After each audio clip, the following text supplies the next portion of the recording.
Chapter 12 and 13 is what we're going to tackle now. All right, so we're getting kind of good. Stargirl is getting some bravery, and we've learned that she's kind of a mystery. So here we go. This is how Hot Seat went. It took place in the Communications Center studio. There were 2 chairs on stage, the infamous Hot Seat itself, painted red with flames running up the legs, and an ordinary chair for the host, Kevin. Off to the side were 2 rows of 6 chairs each, the second row higher than the first. This was where the jury sat. It was a jury in name only. The 12 members did not vote or render a verdict. Their job was to ask questions, to give the hot seat its heat, ticklish questions, embarrassing questions, nosy questions. But not mean or hurtful questions. The idea was to make the subject squirm, not roast. In the spirit of mock inquisition, we called the subject the victim. And why would anyone want to be the victim? The lure of TV, the chance to confess or lie before a camera and before peers instead of parents. But I doubted the usual reasons applied to Stargirl. There were 3 cameras, one for the stage, one for the jury, and Chico. Chico was the handheld close-up camera. According to Mr. Robineau, our faculty advisor, a student named Chico once begged him to be a close-up camera kid. Mr. Robineau gave him a tryout, but Chico was so skinny he practically collapsed under the camera. The job went to someone else, and Chico went to the weight room. By the following year, Chico had muscles, and the camera was like nothing on his shoulder. He got the job, and he was brilliant at it. He gave the camera his own name. "We are one," he said. When he graduated, his name stayed behind, and from then on, the close-up camera and its operator were a unit called Chico. The host and the victim were each fitted with a thimble-sized clip-on mic. The jury passed around a hand mic.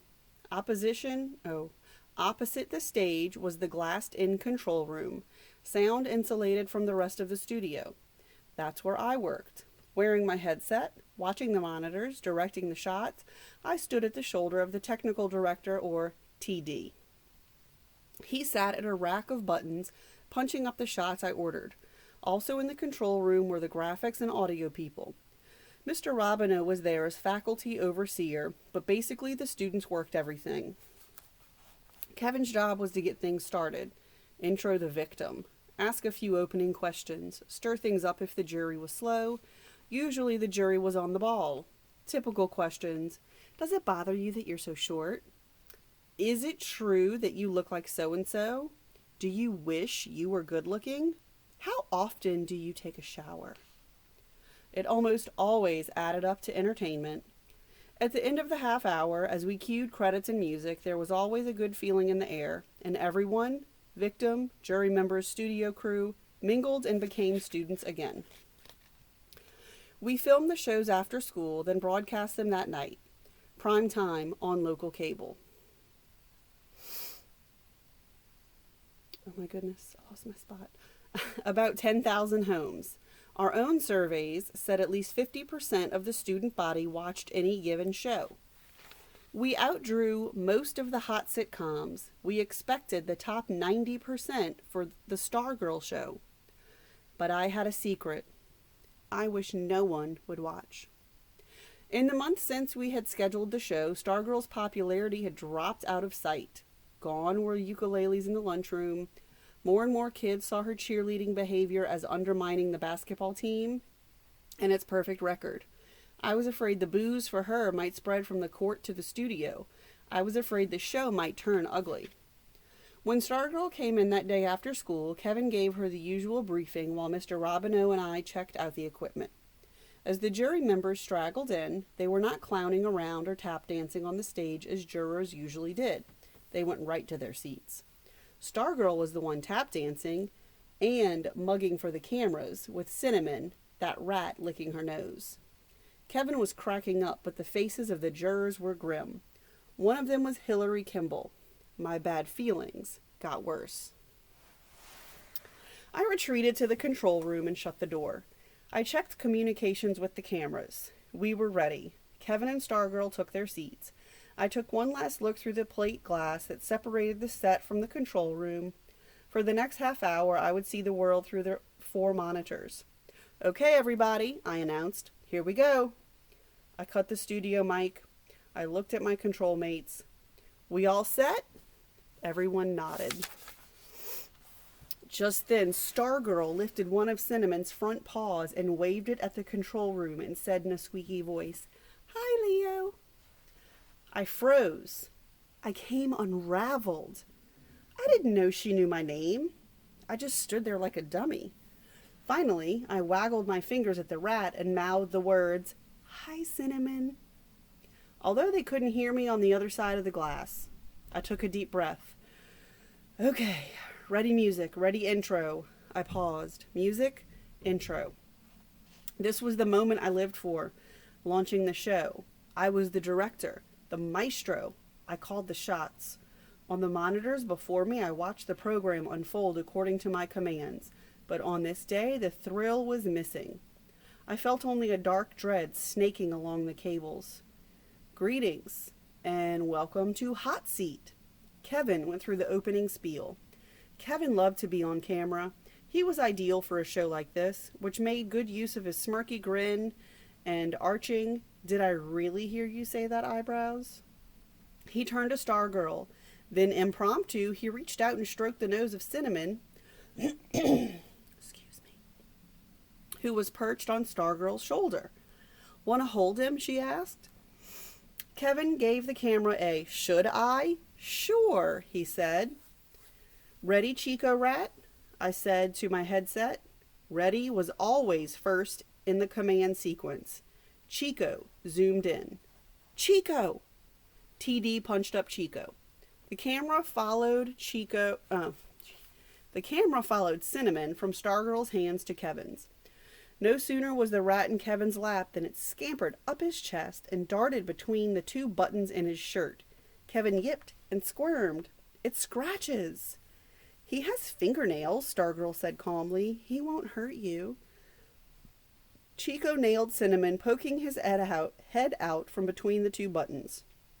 Mr. Robinow stuck a thumbs up in front of my face. Kevin gave the camera his "Ain't I something" face. He turned again to Stargirl. "You know, ever since you showed up at school this year, we've been wanting to put you on the hot seat." Stargirl stared at him. She turned to the live camera.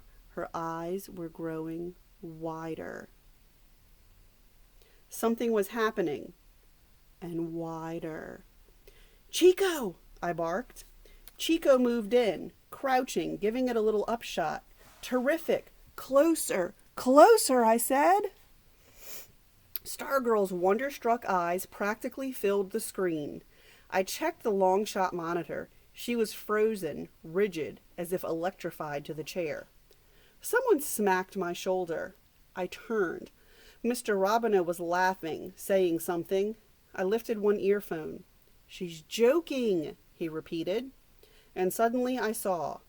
She was taking hot seat literally. She was milking it for all it was worth. And judging from the blank stares of Kevin and the jury, Mr. Robinow and I were the only ones who got the joke. Stargirl's hands were rising now from the arms of the hot seat. "Ready, 1," I called. 1. Camera 1. Not there at first, but getting it now. The long shot, nailing her as her hands came off the chair. Arms, fingers spread wide. You could almost see her fingertips smoking. "Hold it," I prayed. "Hold it." As her horrified eyes swung down over the side of the chair, the hot seat saw the painted flames. Yikes! Her scream bent instrument dials like palms in a hurricane. The rat leaped from Kevin's shirt. The TV image quaked as my camera 1 man flinched, but he recovered and caught her standing now on the front edge of the stage, bending over with her rear end in the camera, flapping her hand behind her fanny, her smoking fanny. Finally, Kevin got it. He went nuts. 1, pull back. Get Kevin in it. Ready? 1. Kevin doubled up. tipping out of his chair on his knees to the stage. His laughter flooded the control room. The rat ran over his hands and hopped down the single stage step. "The rat!" I yelled. "Two, get the rat!" But Two couldn't get the rat because the rat was nosing around Two's feet and Two was bolting from his camera. "Chico, rat!" Chico dived. He was flat on the floor, feeding the live screen a brilliant shot of the rat heading over to the jury. The jury members scrambling, taking off, climbing onto their seats. Forget the readies. Things were happening too fast. The cameras were dancing, feeding the monitors. I barked commands. TD was punching his button rack like some hard rock keyboarder. Stargirl's pantomime remains the best I have ever seen. Mr. Robinow kept squeezing my shoulder. As he later said, it was the greatest moment in hot seat history, but because of what followed, no audience would ever see it.